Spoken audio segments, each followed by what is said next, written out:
Hello students, welcome to the lecture on managerial speeches, and after the lecture we will be able to learn the following objectives. Define managerial speeches, describe the principles of effective speech and presentations, describe technical and non-technical presentations, understand the speech of introduction, explain the speech of thanks, describe the occasional speech, and discuss the theme speech, understand the use of audiovisual aids. Let's start with a brief introduction. A successful manager, which is one which communicates effectively with his subordinates, it is really essential for managers to express their views clearly for the team member to understand what exactly is expected out of them. While speaking the pitch out to be high and clear for everyone to understand, and the content must be designed keeping the target audience in mind, there are certain types of speeches and each type contains certain characteristics. Just like essays, all speeches have three main sections: the introduction, the body, and the conclusion. Unlike essays, speeches must be written to be heard as opposed to read. We need to write a speech in a way that keeps the attention of an audience. Simply means that the speech should contain a little color, drama, or humor. It should have flair. The trick to giving speech flair is using attention-grabbing anecdotes and examples.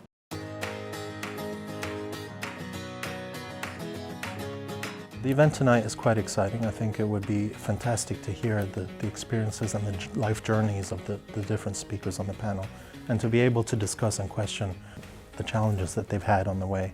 What makes a successful GM? Well, I think you need to be a good listener. You need to be sensitive to your organisation and particularly to your customers. We're very great believers in voice of customer. Everything we do kind of starts there.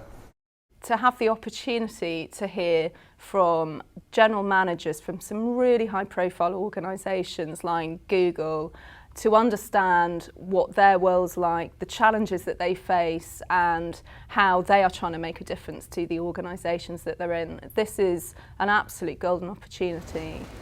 You need to know yourself and your own strengths and weaknesses, and make sure that the team you're building that needs to deliver the business is a balanced team. You need to ruthlessly organize your own time to make sure that you're devoting the right time to the right levers in your business to get there. And you only win if the whole organization is bought in, your whole team is bought in and wins with you. So you've got to motivate them all and make sure you're building the right environment to do that. The career support at London Business School is very important, and it's helped me approach my career development in a more structured and rigorous manner than I have done previously. One of my big ones, especially in my part of the world at the moment, is finding and keeping good people. And that's one of the toughest ones in the lot, actually. If you get the right people around a business, it works every time. I can only tell you this. There are a million smart people. You're probably a lot of them. I know that I wasn't. I had since gone on, and I had since managed to finish my degree and did relatively well, as I realized that with a little bit of focus and a little bit of attention, you can learn an awful lot of things. I'm still learning every day, and I can tell you that in the general manager job, one of the best things that you can do to be the best general manager possible is understand one thing. You're not the smartest, you're not the best. But what you do have is you need an uncanny ability to bring out the best in all the other smart people that you have that's on your team. You need to play to their strengths. You need to figure out what they are, and the best thing is you need to make sure that they all want to play together.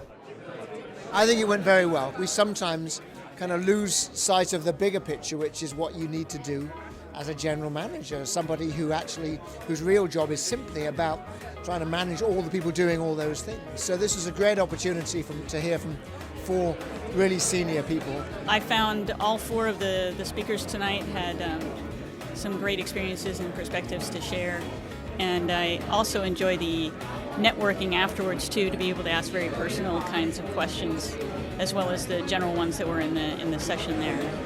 The more exposure you have to as many of the panelists, many guest speakers, you're getting a taste of the real world. For me, the best bit of this session was how they view about students coming out from college like LBS, what's the skill set we're expected to bring, and what do they think is important as far as being a general manager is concerned. I thought it was a very good experience. Let us explore the principles of effective speech and presentations. Proper preparation prevents presentation predicaments. Speech preparation is the most important element to a successful presentation and also the best way to reduce nervousness and combat fear. Select a speech topic. This may seem like an easy task, but there are infinite public speaking topics. How do you choose the right one?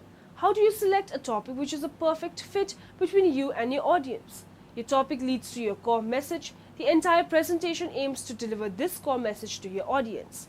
Create a speech outline. Speech needs structure. Without structure, your audience will either wonder what your core message is or that they will lose interest in you entirely. Sadly, this step is often skipped to save time. A planned outline is vital. Write the speech. Speech writing is an imperative process which begins with your first draft. Writer's block can handicap speakers at this stage. Once the first draft is created, speech writing involves iteratively massaging your speech into its most effective form. Keeping your ego in check, you are wise to edit mercilessly. Remember that speeches should be written for the ear. Adopting figures of speech will keep your speech from sounding like an essay or legal document. Self-critique. Prepare for the next speech. Although listed as the final step in the process, it is really the first step in preparing for your next speech. After you have delivered your speech, examine your performance objectively. This will solidify lessons learned as you prepare for your next speech challenge. After you have tabulated the results of your questionnaire, you should use those results to help adapt your speech to the knowledge, interests, and the attitudes of your audience. This does not mean you should compromise your beliefs to get a favorable response. Nor does it mean you should use devious and unethical tactics to persuade your listeners. You can remain true to yourself and to the principles of ethical speech making while simultaneously seeking to make your ideas as clear, appropriate, and convincing as possible. Commemorative speech. A 4 to 5 minute speech paying tribute to a person, a group of people, an institution, or an idea. The subject may be historical or contemporary, famous or obscure. In writing this speech, you should seek to use language creatively and imaginatively so as to invest the topic with dignity, meaning, and honest emotion. A manuscript of the speech, 2 copies, is due on the day the speech is delivered. This speech will be delivered from manuscript rather than from a speaking outline.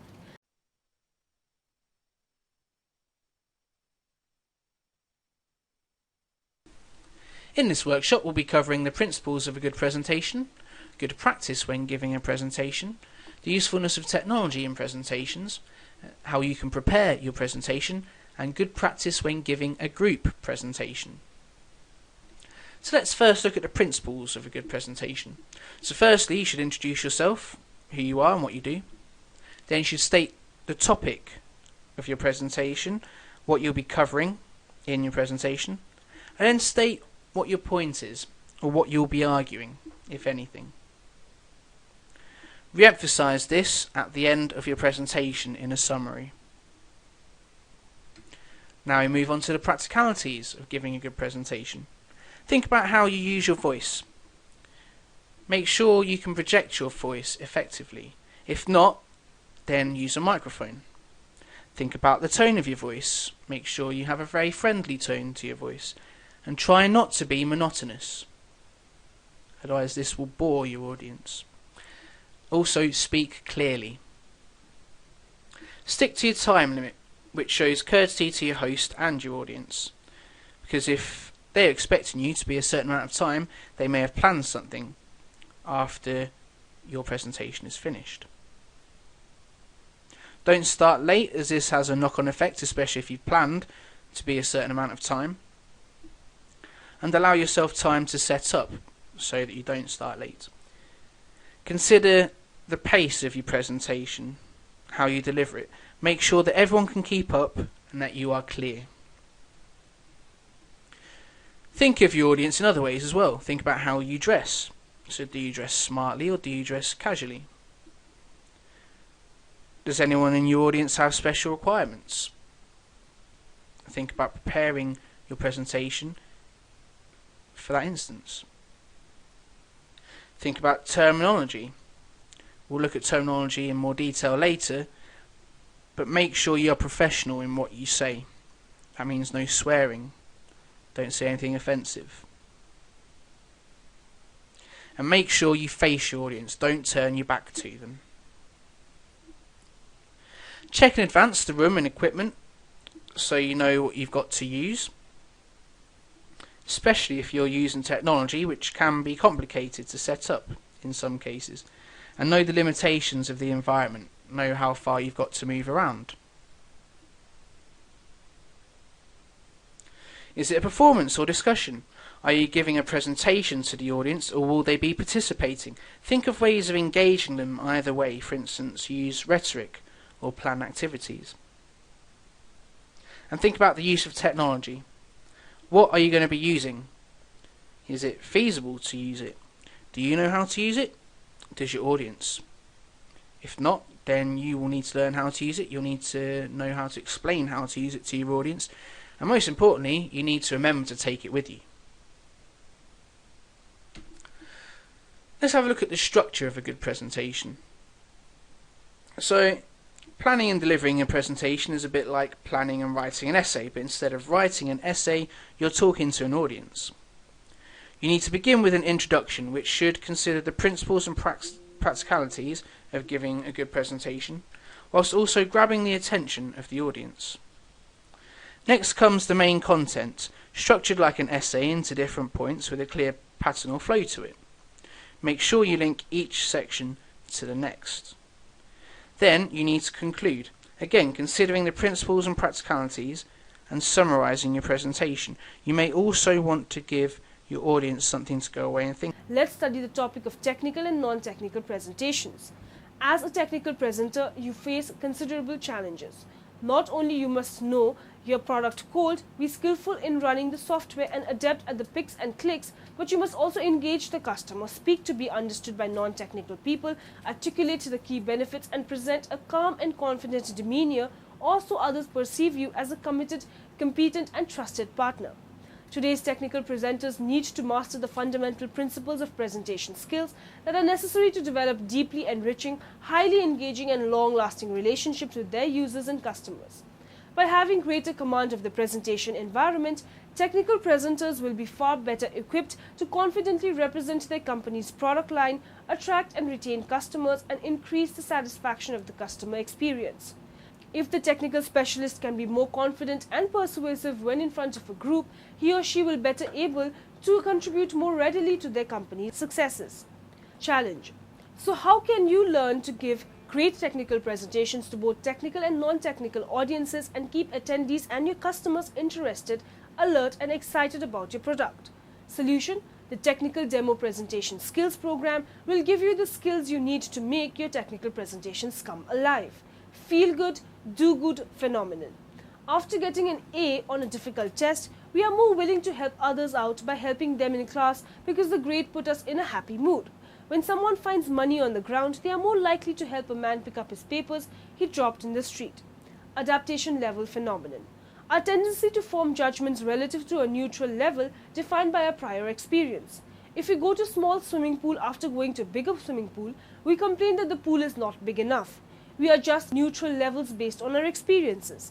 Now, how to lead a happy life. Leading a happy life is the goal what everybody wants to fulfill. However, few people could achieve it successfully. We are all easily influenced by those frustrating things. As a matter of fact, living happily depends on some principles and it is not difficult for you to accomplish. Having a positive attitude. When you encounter challenges, a positive attitude could give you the courage to fight with them. Viewing things positively when you get upset, it may help you calm down to come up with the solutions. Setting appropriate expectation setting is a useful way to push you, making an effort, but appropriate expectation is enough. Setting expectation beyond your capability would easily cause you frustration. Having a good relationship. Good relationship usually plays the role of controlling a tendency of situation. You could be given good support and help when meeting troubles because of good relationship. Keeping a healthy body to lead a happy life. Keeping a healthy body is the most important. Laughter is a very good medicine. Helps people cope, it gets through threatening situations looking at life with humor, and laughter helps provide perspective and balance when life seems unfair. Humor and laughter are a source of power, healing and survival. Now the side effects of laughing. It elevates our mood and fosters instant relaxation. It boosts our immune system, it improves brain functions, connects you to others, it boosts your energy and elevates muscle tensions. Now let us discuss the speech of introduction. Speech is an opener written to introduce the speaker and the subject they will be talking about. It is helpful to provide the audience with details of the speaker's backgrounds and achievements in order to establish the speaker's credibility with respect to the topic. the most desirable medium of communication between humans. There are several ways of characterizing the communications potential of speech. One highly quantitative approach is in terms of information theory. According to information theory, speech can be presented in terms of its message content or information. An alternative way of characterizing speech is in terms of the signal carrying the message information, that is the acoustic waveform. The widespread application of speech processing technology required that touchstone telephones be readily available. The first touchstone telephone was demonstrated at Bell Laboratories in 1958, and deployment in the business and consumer world started in the early 1960s.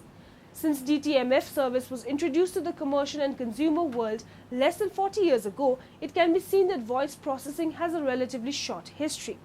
Hey, this is Darren LaCroix. How to write a speech. Your introduction. An introduction is something that's usually not given the time, the thought, or the effort that it really requires. It's actually a crucial part of setting up the audience to listen to you. Too many people, even at professional conventions that I've spoken at, they use a bio. They ask me for a bio, and they actually print it out and expect people to read it. I'm like, what are you, crazy? People are going to be listening halfway through the third paragraph saying, somebody please kill me, just get the speaker up there. We don't want that. We want the purpose of an introduction is to set up the listening, to get people curious to hear what you're going to say. So this is my basic formula to write out an introduction. So I want you to think of first you focused questions. I want you to start your introduction with 2 or 3 you-focused questions based on what your premise is, what you're writing or giving the speech about. Now this could be as simple as, have you ever seen a boring speaker? Have you ever been the boring speaker? If you're writing about speaking, if you're there to talk about customer service, when was the last time you had great customer service? Can you remember a time when you had horrible customer service? So we want to set up the listening and get the track along the lines of what you're going to speak about. So now people are thinking of their experience related to your topic. Second step would be to answer the question, why you? Why should we listen to you? So this is your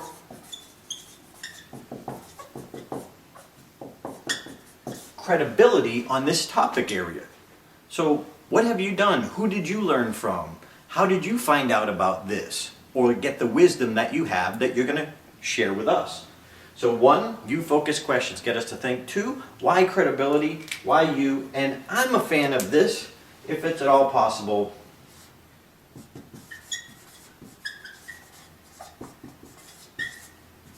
The lighter side of you. Just something that makes you connect with the audience, that they see your human side. So for example, in one of my speeches, I have an introduction where people say, in high school, Darren was considered least likely to ever be funny. Or I have another line where it's in one of my other speeches where Darren's mom is most proud because in high school, he was the only one to be on every varsity team without ever getting his uniform dirty. And whenever you can, what I also like to do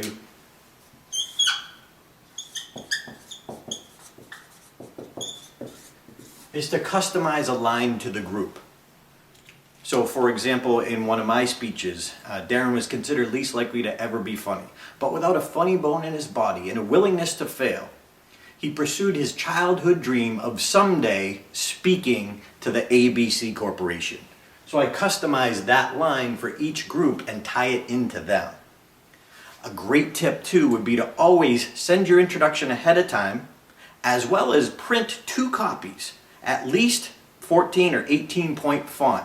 Because a lot of people are reading your introduction, they may actually be more nervous than you are about giving it, even though you're giving the speech, because this is uncomfortable to them. So make it as simple as possible. And the reason I say bring 2 is you want to give one to the introducer as soon as you get there. But I've had it happen that they're so nervous that they sometimes lose it, or the presenter before, the introduction's on the lectern, the presenter before puts down their speech and their notes, grabs their notes and the introduction and takes it with them. Now, factors affecting speech recognition.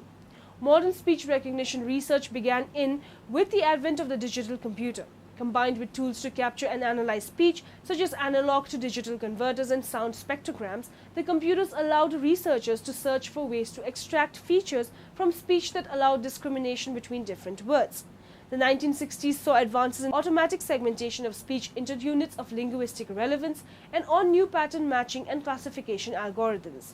By a number of important techniques essential to today's state-of-the-art speech recognition systems had emerged, spurred on in part by the Defense Advanced Search Project's Agency Speech Recognition Project.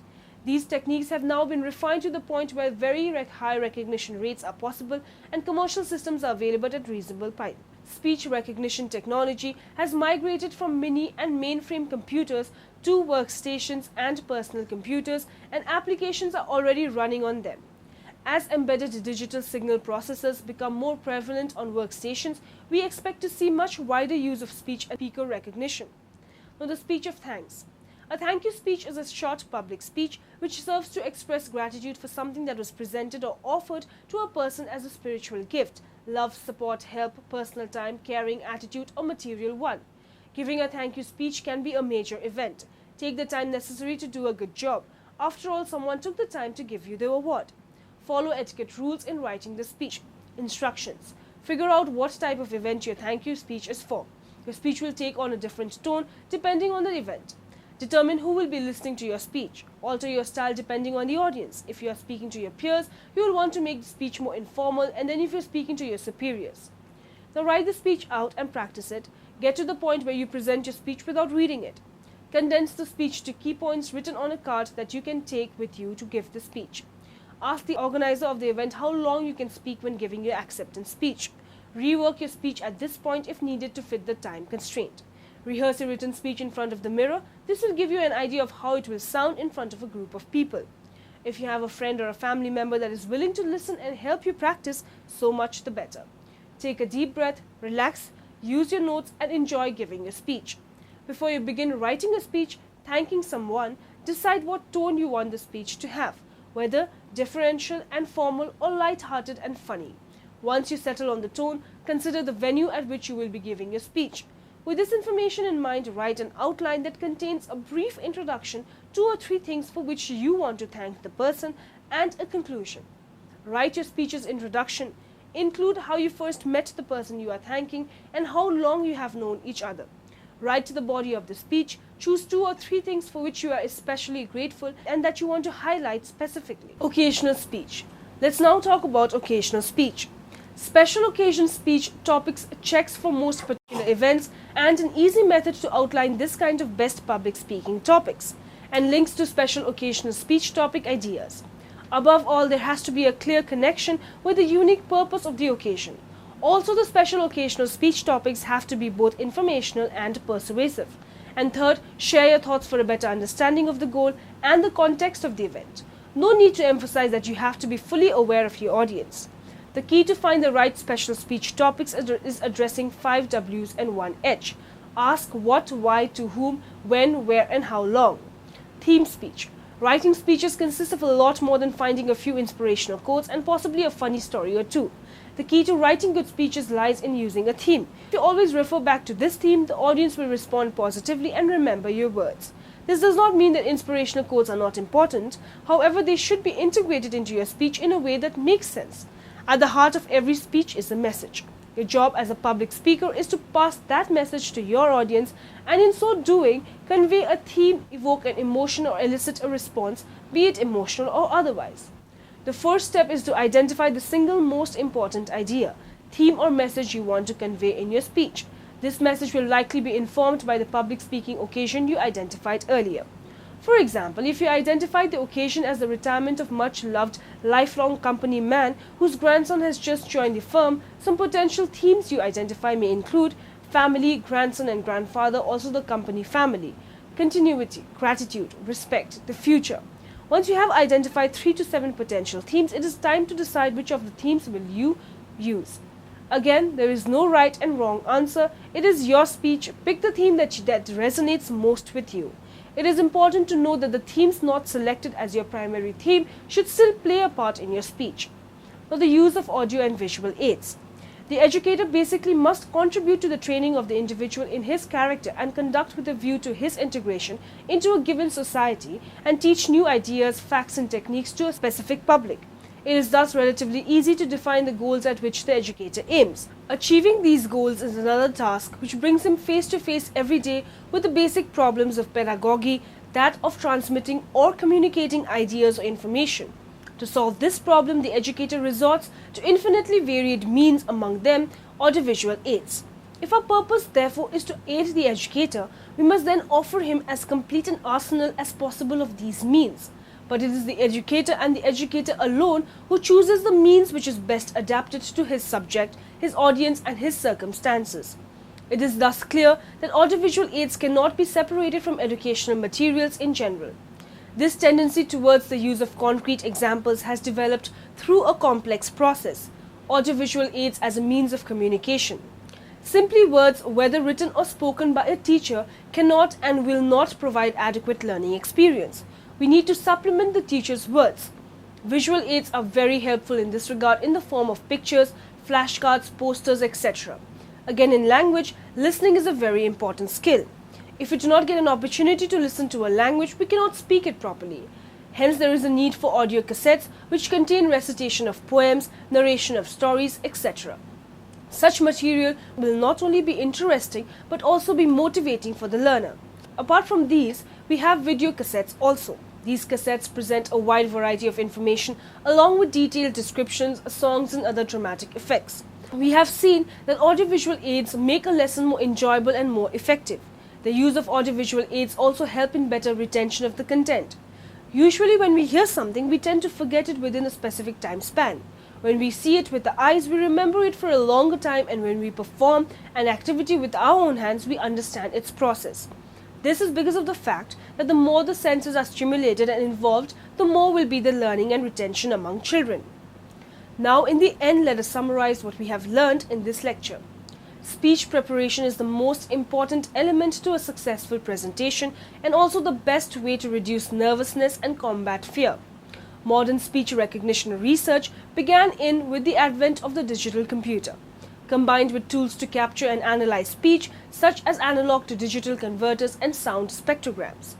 Good relationship usually plays the role of controlling a tendency of situation. You could be given good support and help when meeting troubles because of good relationship. Writing speeches consists of a lot more than finding a few inspirational quotes and possibly a funny story or two. The invention of writing, a perfect example of a visual aid at its origin, proceeded from the same necessity.